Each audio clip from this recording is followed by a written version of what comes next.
The night was alive. Tozama could feel it, not with her eyes, but with her skin. The air, thick and heavy, pressed against her like a blanket.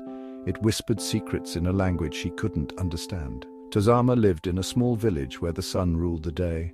But when the sun dipped below the horizon, the darkness crept in. It filled the spaces between the huts, slithered under doorways, and painted the world in shades of grey and black. Tozama wasn't scared. Not really. The darkness was as familiar to her as her own reflection. It was a part of her world, just like the dust and the heat and the distant cry of a jackal. But tonight, something felt different. The darkness tonight felt deeper, hungrier. It pressed against Tozama, urging her to be afraid. Darkness is more than just the absence of light. It's a presence, a feeling. It can be heavy, like a weight on your chest, making it hard to breathe. It can be suffocating, closing in on you, making you feel small and insignificant. In the darkness, your senses sharpen. Every rustle of leaves, every chirp of an insect is amplified. Your imagination runs wild, filling the void with shadows and shapes that might not be there. Tozama felt a shiver run down her spine. The darkness was playing tricks on her, making her doubt what was real and what was not. She closed her eyes, trying to shut out the darkness, but it was no use. It was everywhere.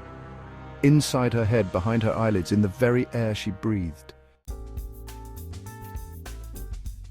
But darkness can also be a comfort. It can be a refuge, a place to hide from the harsh glare of the world.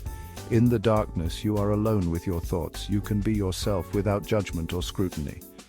Tozama opened her eyes again, focusing on the stars that glittered like diamonds scattered across a black velvet cloth. She thought of her grandmother's stories, tales of brave warriors and mischievous spirits who roamed the night. The darkness wasn't so scary when she thought of it like that. It was a canvas, a backdrop for stories and dreams. It was the silence between the notes that made the music beautiful. A calmness settled over Tozama. The darkness was still there, but it didn't feel as threatening anymore. It felt like a part of her, a secret she shared with the night. Tozama knew that the sun would rise again, chasing away the shadows and painting the world in shades of gold and blue. But she also knew that the darkness would return. It always did, and when it did, she would be ready. Tozama had learned that the darkness wasn't something to be feared, but something to be understood. It was a part of life, just like the light. She stood up, brushing the dust from her clothes. The first rays of dawn were painting the eastern sky with streaks of pink and orange.